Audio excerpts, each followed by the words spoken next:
On a scale of 1 to 10, how insecure are you? I'll start. My insecurity level is a very low 17,898. And this is probably why South Park decided to viciously attack all of these insecurities in a season 16 episode that was surprisingly titled Insecurity. I didn't like this episode because it kind of felt like a personal attack to me, but I can't deny that it's pure genius. South Park goes over what causes insecurities, shows us how dangerous they can be, and then gives us pointers on how to deal with our own insecurities. Well, why you boring me? I'm right. So, according to South Park, what causes insecurities? The short answer is mistakes and overreactions. For a more detailed explanation, let's look at the episode. Insecurity opens up with Kyle's parents engaging in a little role play. Gerald is a man of culture, so that's all the foreplay he needs. He takes his wife to bed and, well, you can guess the rest. But first, they make a big mistake. Yeah? You like your package, ma'am? Did you spot the mistake? They forgot to lock the door, and Ike sees them. This one mistake triggers the insecurities of a whole town, drives the whole town mad, makes one company a lot of money, and costs an innocent man his life in the process. Let's get into the how. Ike is broken by what he sees. He can't even speak. He just cries and cries and draws a picture for Kyle. The cycle of mistakes just continues over here.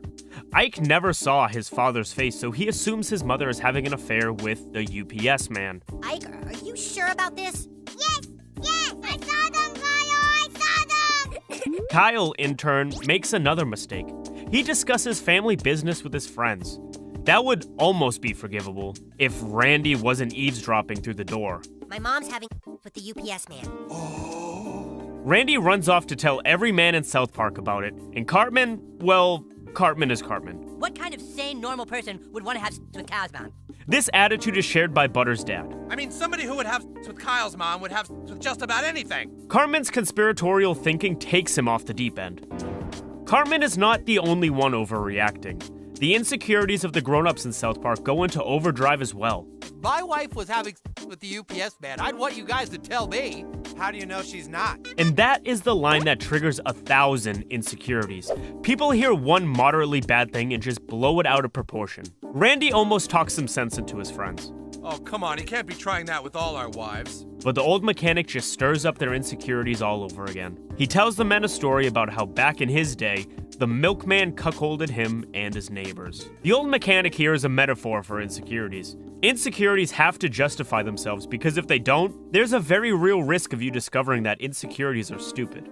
And that is absolutely unacceptable. So the old mechanic convinces the men that the UPS man is banging their wives. But why do the men believe any of this without any evidence? The answer comes from cognitive bias called the Baader-Meinhof problem. The Baader-Meinhof problem is also called the frequency illusion. This problem has two parts: selective attention and cognitive bias. Once you learn some new information, you start seeing it everywhere. If you buy a new car, for example, you start noticing that car everywhere. You might start thinking that everyone is buying the same car as you, but that's really not the case. Those cars were always around. You're only noticing them because you're actually looking. This is selective attention.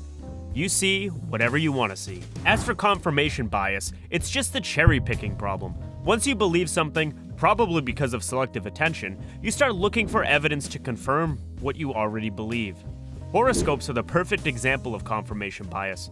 They often use vague statements like, "You will have a stressful day at work. You will meet a cute stranger. You will breathe today." People read that, and when all of those things happen, they convince themselves that the horoscope is correct, conveniently forgetting that those things happen almost every day. They also forget all the 300 other things that happen over the course of the day, which the horoscope didn't predict. They just cherry-pick the 2 or 3 things that the horoscope got right and ignore everything else. Even if you don't believe in horoscopes or conspiracy theories, I'm willing to bet that you have experienced the Baader-Meinhof problem at least once. It happened to me a couple of months back. I went out wearing a shirt that had a small tear in the armpit. I went out in the morning, but I didn't even notice the tear until around midday. I was washing my hands and I saw the tear in the mirror. I had been just fine until that moment. But the minute I noticed the tear, the rest of that day was ruined. Every time people looked at me, I assumed they were judging me for having a torn shirt. And then I began judging. I noticed that other people's clothes weren't that perfect. Some had weird stains in weird places, others didn't fit properly, and others were even a little too faded from too many washes. Shoes were dusty, some soles were worn out, and some guy had phones making weird bulges in his front pockets. And others had wallets making even weirder bulges around their butts. If I looked hard enough at anybody, I was guaranteed to find something. But the only reason I noticed all these fashion mistakes was because I was actively looking for them. I never actually cared about what other people's clothes were before or since. But because I was insecure about my own slightly torn shirt, I projected that insecurity outwards. It didn't make me feel any better, but it did convince me that everyone else's clothes were just as bad as mine, if not worse. That is the Baader-Meinhof problem, and South Park is about to have a terrible case of it. We see this more acutely with Randy. He decides to stay home. We finally meet the scary UPS man. Chad, is it? Thad.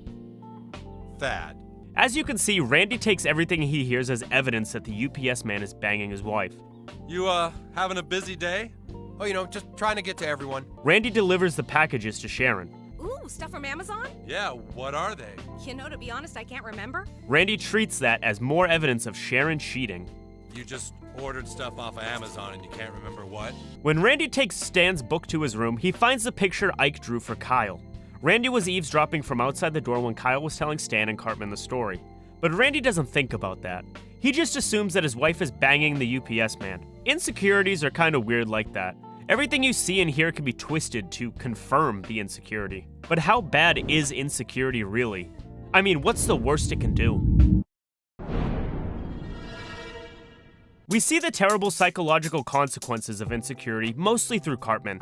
He hires a security company to wire his house because he has convinced himself that the UPS man would break in and force himself on his mother. Where did he get this idea? This is South Park roasting ADT. It's unhinged fear-mongering and the curious casting choices of the advertising industry all in one. But you remember what we said about the Baader-Meinhof problem. Once people start believing something, they see it everywhere and they ignore everything that doesn't fit their preconceived notions. Polarized by someone the victim knows. Cartman's mind jumps straight to... Oh my god, I knew it! Kyle is always taking my stuff! The whole home security system is expensive, but... How much is feeling secure in your own home worth? For Cartman, no price is too high for security. But does it make him feel any safer? He keeps tripping the alarm and even hires a burglar to break into his house just to test his security company's protocols. The message here is quite obvious. Focusing on insecurities only makes them worse. No amount of external copes can solve what is essentially an internal problem. So, is there a better solution to insecurities? The other men think there is. How did you get rid of the milkman? The old mechanic is the one who spiked the men's insecurities in the first place. He's the one who convinced them that the UPS man was doing the deed with their wives. Could he have a solution? The men believe he does, but he doesn't want to share. The men insist that the old mechanic tell them how they got rid of the milkman banging their wives. While the milkman was distracted by the blonde, the old mechanic and his buddies jumped him. Yeah, that took a dark turn. The men of South Park take the old mechanic's advice. Well, hello there, Mr. UPS man. What are you... You should have left our wives alone. They beat the living daylights out of him. Ah! Does it work? Well, they just beat up an innocent man, so you know it doesn't. The problem here is not the UPS man. He did nothing wrong. The problem lies with the men and their insecurities. They have committed the classic mistake of misidentifying the source of the problem. While this doesn't help the men, it helps somebody else. The men are spotted beating up the UPS man and the whole town is scared. I know you're all worried about your family's security. Bane has not been caught. The police say there is nothing more they can do to protect the citizens. But there is someone who can. Hello, folks. We're more than happy to get you home safe and secure. And then there is one more thing. According to the security company, wiring up the home isn't good enough. A security system that is actually inside you. It's called Insecurity. A system that monitors their fear levels and triggers an alarm. And it's only $99. Once you buy it, they'll probably convert it into a subscription. Here, South Park is attacking all the corporations that spike people's insecurities and then make truckloads of money selling the solution. Cosmetic companies, fashion brands, and anybody who sells anything positioned as luxury. All these industries rely on triggering people's insecurities and inadequacies. Then they tell you that buying their product will make you cool. I'm talking about you, Axe Body Spray. We're the girls your ads promised me. So, how do you actually deal with insecurity? Let's follow the men as they take a second stab at solving their insecurities.